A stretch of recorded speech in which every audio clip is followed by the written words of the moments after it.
What is up, everybody? Welcome back to Water Cooler Talk. My name is Caleb Turner, and I'm a sports writer at KSL.com. It is Sunday, April 6th. We made it. We're into April, out of the March Madness. We have the NCAA men's basketball championship game tomorrow between Houston and Florida. The women's game was today, and UConn took that one home.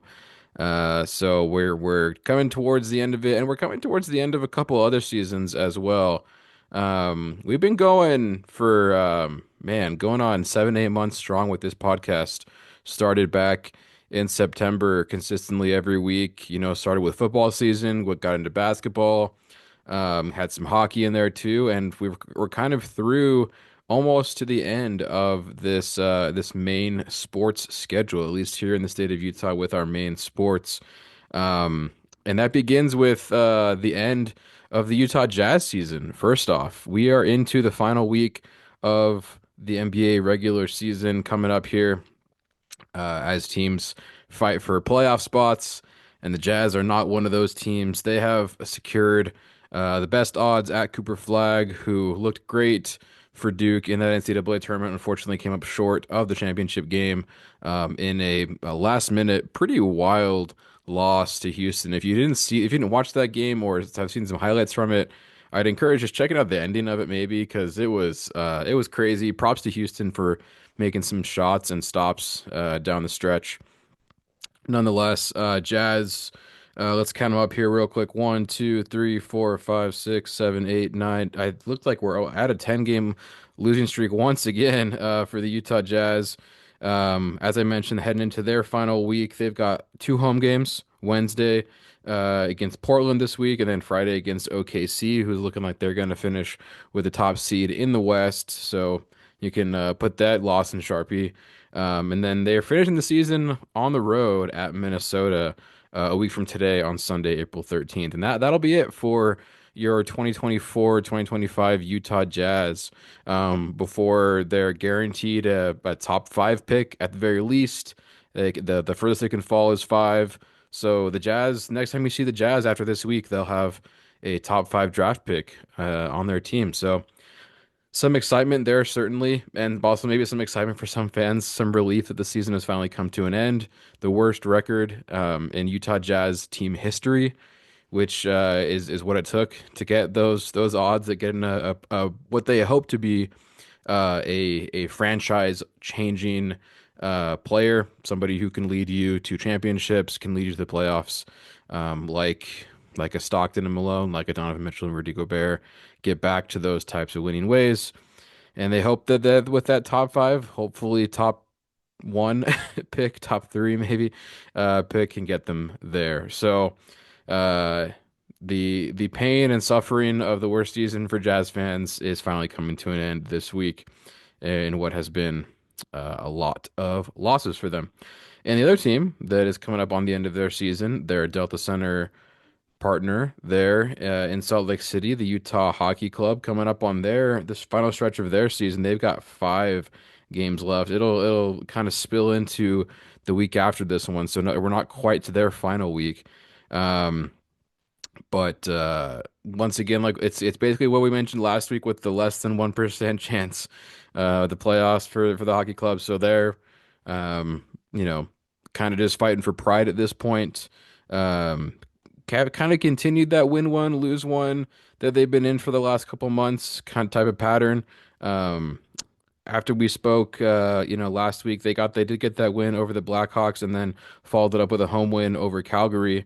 However, then fell to the LA Kings and turned that around once again with a win over Winnipeg. So you win one, you lose one, you kind of keep that going. We'll see what they have in store over the final 5 games, beginning with two at home Tuesday at the Delta Center against the Seattle Kraken. Another recent new mascot, new team type deal. So a fun kind of meeting of teams there. Hey, who knows? Maybe they'll use one of these final home games to officially announce the mascot, the Utah mascot, whether that be Outlaws, et cetera, et cetera.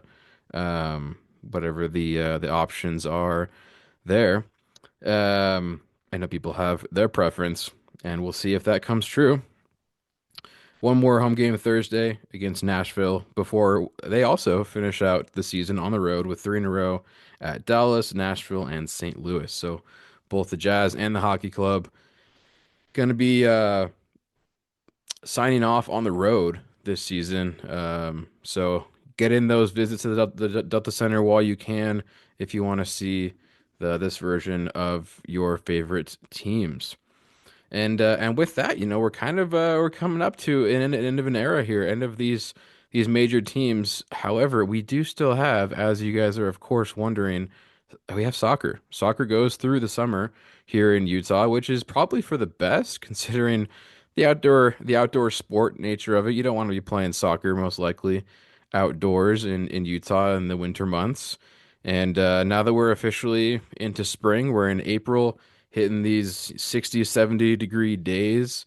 I think people are putting away their snow shovels. We'll see if they might sneak one more in there. I heard the other day that in Utah, you're not supposed to plant your flowers before Mother's Day. So we'll see if that advice comes true and we get one more surprise storm before Mother's Day. Um, but yeah, we're heading into outdoor sports season, I suppose, with soccer going through the summer. Real Salt Lake and the Utah Royals, the residents of America First Field in Sandy, formerly Rio Tinto Stadium. Bit of an up and down start for both of those teams. I mentioned last week, both teams had lost 2 weeks in a row, not exactly what you want. The Royals had this week off, so no chance to either do better or do worse for them. International break. Got to see Ali Sentnor, their up and coming star, playing for the U.S. women's national team alongside Trinity Rodman, who scored in her return to the team after she had not been with the national team since the Olympics last summer. So fun to see Ali get some minutes alongside, the biggest stars in her game, like a Trinity Rodman. Real Salt Lake RSL, however, on the other hand, did indeed play, had a pretty big home game, I would say, against the LA Galaxy, who have historically been a rival of RSL. Of course, that famous MLS Cup back in 2009 that RSL won over the Galaxy, and then, playoff matchups and big games here and there. This Galaxy team, not quite the ones of yesteryear with, there's not quite a David Beckham, not a Zlatan Ibrahimovic in there to bring on in all the crowds. But still, a fun team to play nonetheless. And RSL came out with the win thanks to a star of their own, our moon boy Diego Luna, scoring a pair of goals known as a brace, 2 goals in that game against the Galaxy, both in the first half, just 5 minutes apart from each other. So a little stroke of genius, an inspired performance is what his head coach, Pablo Mastroeni, said. With an assistant from the national team, speaking of national team exposure and experience, watching in the audience at America First Field. And obviously he felt the spotlight and felt it was time to show out and score a couple goals after RSL had gone 2 weeks in a row without a single goal scored. Not what you want if you're trying to win some games. So good for Diego. He won an award Friday night, and I think some of that swagger kind of carried over to his performance on Saturday. He was named the Utah Male Professional Athlete of the Year for the state of Utah at the Utah State of Sport Awards that they do every year. Governor Cox, Spencer Cox, was there. It's kind of like the official, recognize the biggest and brightest athletes in the state of Utah. So shout out to Diego. Former winners of that have been, names like Tony Finau, who's a pro golfer from Salt Lake City, Donovan Mitchell, of course, and I believe the last RSL players to get that award was Kyle Beckerman back in the previous heyday of RSL, in that 2009 to 2000, 13, 14, give or take window when they were contending for championships. And who knows, with a player like Diego Luna winning awards, getting attention, maybe they can get back to a similar place. RSL hitting the road for their next game in Nashville before returning for a game on April 19th. That's a Saturday against Toronto. So that'll be the next time if you're local, if you want to check out this RSL team, Diego Luna and company. The Royals, however, off their break, as they return to America First Field this upcoming Friday against Portland Thorns. A rare, somewhat rare. They haven't had one quite yet this year. They might have a couple more coming up in the future, though. A Friday game. They're at America First Field. A chance to see players like I mentioned, Ali Sentnor, among others. So soccer season continues, and we'll see if these teams can continue to turn around some rough starts and put together some wins.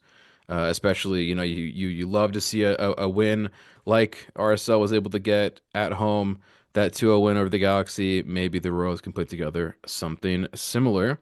And speaking of women's sports, we've got one last great story um, with the Red Rocks gymnastics team from the University of Utah making nationals for the upteenth time in a row. I think it's something like it's either 29 or 49, but either way, it's a lot of times in a row that the women's gymnastics team at the University of Utah has made NCAA nationals, which will be held April 17th and 19th in Fort Worth, Texas.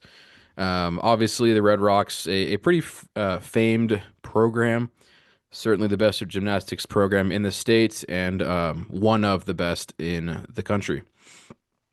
So they won their regional, which was hosted here in Salt Lake. They kind of had that home court, home gym floor, gym meet, whatever you want to call it, advantage.